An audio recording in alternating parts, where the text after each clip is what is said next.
Assalamualaikum warahmatullahi wabarakatuh. Alhamdulillahirabbil alamin. Assalatu wassalamu ala asrofil anbiya'i wal mursalin wa ala alihi wa sahbihi rasulillahi ajma'in. Puji syukur kehadiran Allah Subhanahu wa taala yang telah memberikan kita beribu-ribu nikmat. Di antaranya nikmat iman dan juga nikmat Islam dan juga beserta nikmat kesempatan sehingga kami akhirnya dapat menampilkan presentasi kami dalam video ini. Selawat berangkaikan salam semoga tetap tercurahkan kepada baginda Nabi besar kita, Nabi Muhammad Shallallahu Alaihi Wasallam yang berlafazkan, Allahumma sholli ala Sayyidina Muhammad wa ala ali Sayyidina Muhammad.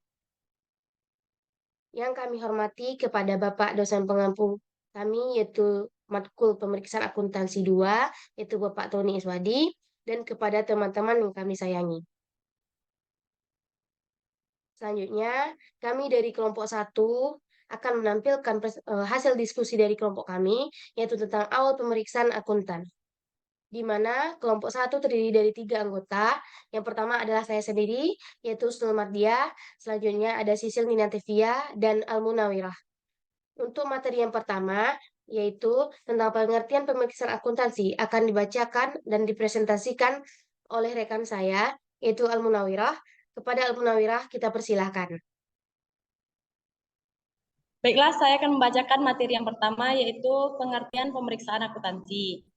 Pemeriksaan akuntansi, atau juga sering disebut dengan auditing, merupakan suatu proses sistematik untuk memperoleh dan mengevaluasi bukti secara objektif mengenai pernyataan tentang kegiatan dan kejadian ekonomi dengan tingkat kesesuaian antara pernyataan-pernyataan tersebut dengan kriteria yang telah ditetapkan, serta penyampaian hasil-hasilnya kepada pemakai dan yang berkepentingan.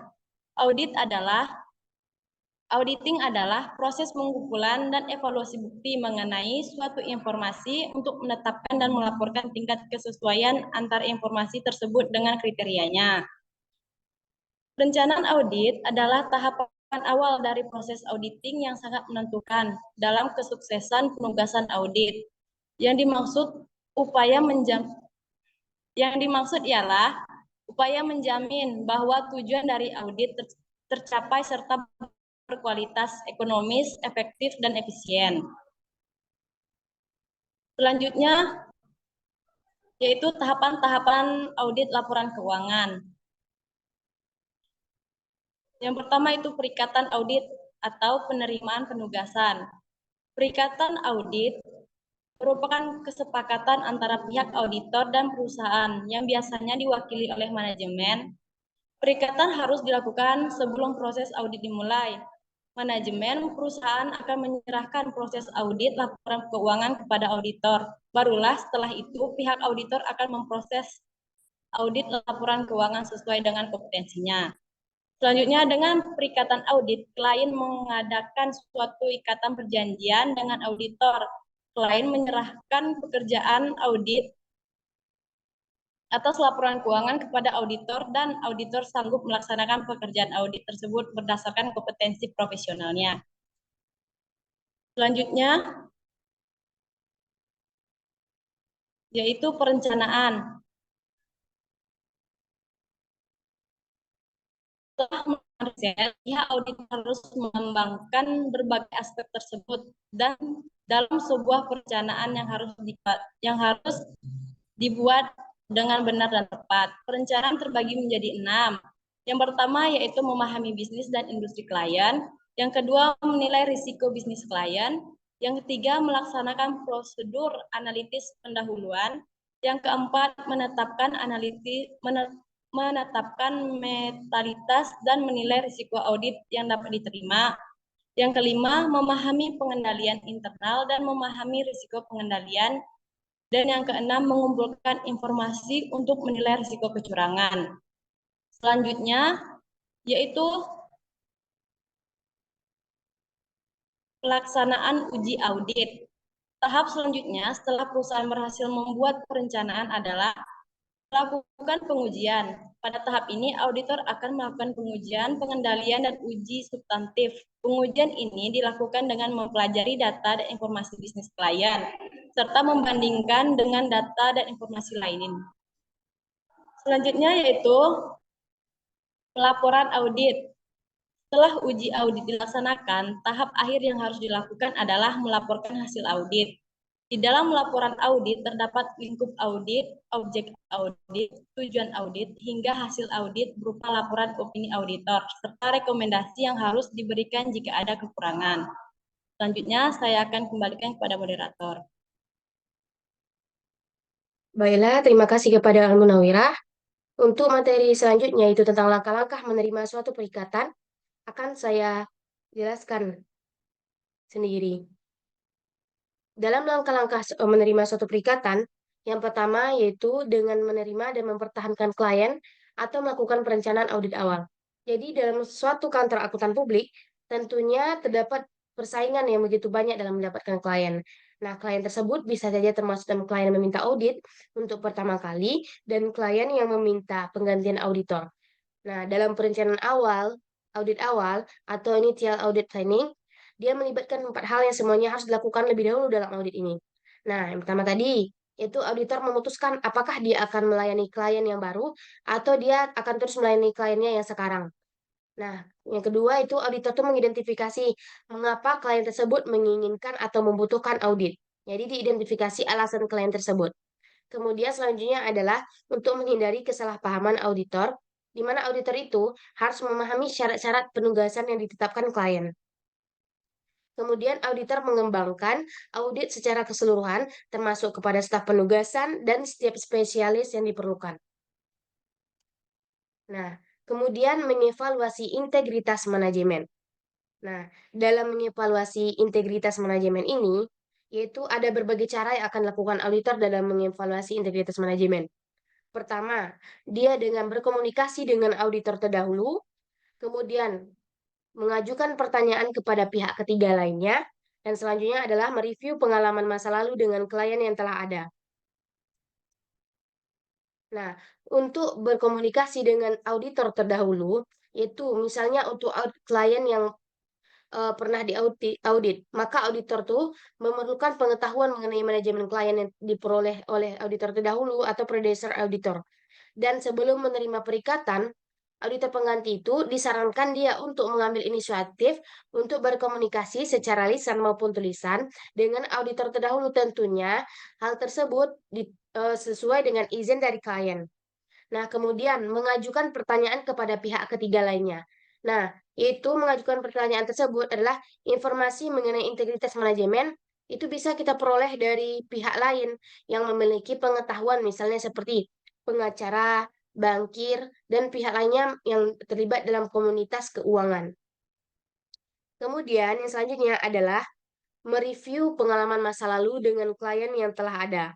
Jadi, sebelum auditor membuat keputusan dalam suatu perikatan, apakah ia akan menerimanya atau tidak, auditor itu harus berhati-hati terlebih dahulu dalam mempertimbangkan masa lalu dengan manajemen kliennya. Misalnya, auditor mempertimbangkan apakah ada setiap kekeliruan material atau ada tindakan melanggar hukum yang ditentukan dalam audit terdahulu oleh klien. Nah, kemudian selanjutnya adalah dengan mengidentifikasi kondisi khusus dan risiko yang tidak biasa. Nah, mengidentifikasi risiko khusus dan kondisi yang tidak biasa ini, yaitu akuntan publik tentunya juga menaruh perhatian terhadap risiko bisnis auditor. Jadi, untuk mengidentifikasi kondisi khusus dan risiko tidak biasa ini, ada beberapa hal yang berhubungan dengan pengambilan keputusan untuk menerima hal untuk menerima penugasan dalam tahap ini. Yang pertama dia mengidentifikasi pemakai laporan yang telah diaudit. Jadi, tanggung jawab hukum auditor atas audit itu bervariasi tergantung dari pemakai laporannya. Nah, makanya auditor itu harus mempertimbangkan status calon kliennya dulu. Apakah kliennya itu sebagai perusahaan swasta ataukah dia sebagai perusahaan publik? Nah, apakah dia terdapat pewaris ataupun pihak ketiga yang berkenaan dengan keberadaan kewajibannya? Auditor itu juga harus mempertimbangkan apakah suatu rangkai laporan yang diaudit itu akan memenuhi kebutuhan semua pemakai atau diperlukan laporan-laporan khusus. Nah, kemudian yang kedua dengan menilai stabilitas keuangan dan hukum calon klien ini. Kalau suatu entitas itu dia mengalami kesulitan hukum, seperti yang dibahas pada poin pertama mengidentifikasi pemakai laporan-laporan telah diaudit tadi, maka perkara hukum tersebut mungkin saja melibatkan auditor yang sering dianggap memiliki misalnya debt pockets. Nah, auditor itu mungkin akan mengeluarkan biaya keuangan dan biaya lainnya untuk membela diri mereka. Nah, makanya meskipun mereka telah berusaha untuk memberikan jasanya seprofesional mungkin, maka untuk alasan itu, auditor tuh harus berusaha untuk mengidentifikasi dan menolak klien yang memiliki risiko tinggi untuk diaudit. Kemudian yang ketiga itu mengidentifikasi pembatasan lingkup. Nah, mengidentifikasi pembatasan lingkup ini yaitu kalau mempertimbangkan apakah auditor itu akan menerima suatu perikatan, auditor itu harus mengevaluasi dulu. Apakah pembatasan lingkup audit itu meningkatkan risiko yang menyebabkan auditor tidak dapat menerbitkan pendapat wajar tanpa pengecualian. Kemudian ia mempertimbangkan apakah manajemennya itu telah melanggar batasan-batasan dalam melaksanakan prosedur auditnya. Kemudian yang poin keempat itu mengevaluasi sistem pelaporan keuangan entitas dan kemampuan untuk audit. Nah, mengevaluasi sistem pelaporan keuangan entitas dan kemampuan untuk audit ini, yaitu sebelum dia menerima suatu perikatan itu, auditor itu harus mengevaluasi apakah ada kondisi lain yang meningkatkan pertanyaan mengenai kemampuan audit itu sama auditabilitas calon kliennya. Termasuk misalnya tidak adanya catatan akuntansi yang penting, atau kalau ada pun catatannya itu ada kondisinya cukup buruk, atau tidak adanya jejak audit yang cukup. Atau manajemennya itu menghindari tanggung jawabnya untuk memelihara elemen pengendalian internal yang memadai.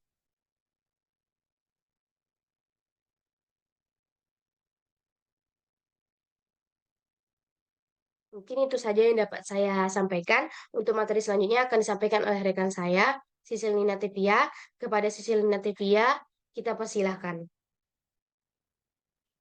Selanjutnya yaitu menilai kompetensi untuk melaksanakan audit.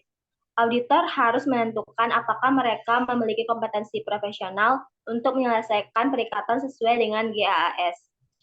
GAS ini adalah aturan-aturan dan pedoman umum yang digunakan akuntan publik terdaftar atau bersertifikat dalam mempersiapkan dan melaksanakan pemeriksaan laporan keuangan klien. Jadi pada tahap ini yang dilakukan adalah dalam menilai kompetensi itu yang pertama adalah jasa yang diinginkan klien. Kebanyakan klien yang memerlukan suatu audit juga memerlukan jasa tambahan. Organisasi kecil yang tidak memiliki akuntan publik yang bekerja di dalam organisasi tersebut mungkin akan memerlukan suatu jasa akuntansi yang bervariasi, seperti meminta auditor melakukan pekerjaan akuntansi kunci, membuat ayat jurnal, atau membuat konsep laporan keuangan. Klien mungkin menginginkan kantor CPA mempersiapkan surat pemberitahuan pajak baik untuk organisasi maupun untuk pemilik utama perusahaan atau manajer. Dalam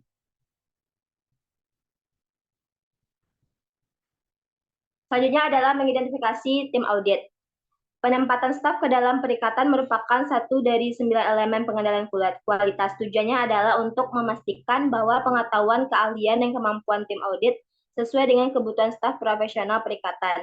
Secara umum, semakin mampu dan berpengalaman staf yang ditugaskan dalam suatu perikatan tertentu, semakin kecil yang diperlukannya pengawasan secara langsung. Selanjutnya adalah mempertimbangkan kebutuhan untuk konsultasi dan menggunakan spesialis. Dalam menentukan apakah akan menerima suatu perikatan, lebih baik bagi seorang auditor untuk mempertimbangkan apakah akan menggunakan jasa konsultan dan spesialis untuk membantu tim audit dalam melaksanakan audit.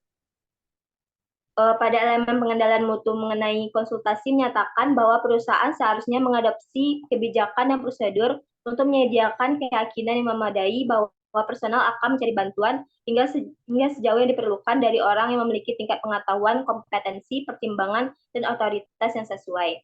Contohnya, dapat diantisipasi bahwa sebuah tim audit dalam praktek mungkin memerlukan konsultasi dengan seorang ahli komputer atau industri di kantor akuntan nasional untuk menghadapi masalah klien yang kompleks yang muncul saat melaksanakan audit. Selanjutnya, ya.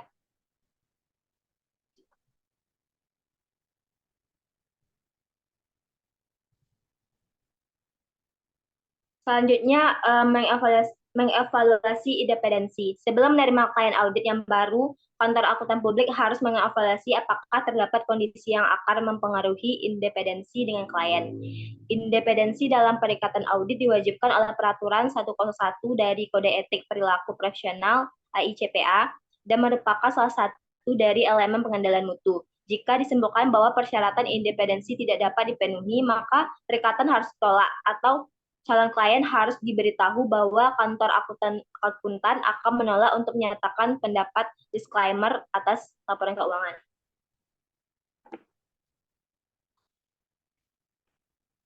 Selanjutnya, keputusan untuk menerima atau menolak audit. Sebuah kantor CPA harus menegaskan bahwa kantor tersebut akan menerima dan melanjutkan klien audit dengan cara yang sama ketika kantor tersebut menerima klien baru. Idealnya sebuah kantor CPA akan membuat keputusan mengenai kelanjutan klien audit sebelum memulai perikatan.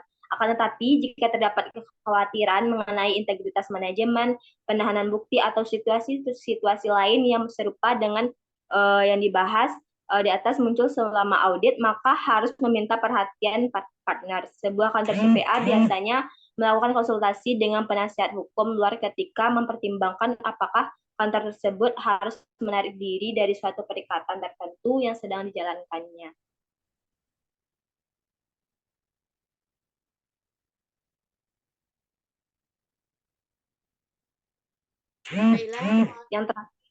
Yang terakhir dia belum sebelumnya. Yang terakhir adalah mempersiapkan surat perikatan. Sebagai langkah akhir dari tahap penerimaan merupakan praktek profesional yang baik untuk menaati syarat-syarat dari setiap perikatan dalam surat perikatan. Surat perikatan ini meresmikan perjanjian yang telah disepakati antara auditor dan klien. Surat ini bertindak sebagai kontrak, memberikan garis besar tanggung jawab kedua pihak, dan mencegah kesalahpahaman antara kedua belah pihak. Surat perikatan berisi rencana termasuk penggunaan spesialis atau auditor internal, pembatasan terhadap kewajiban auditor atau klien, dan lain-lainnya. Sekian.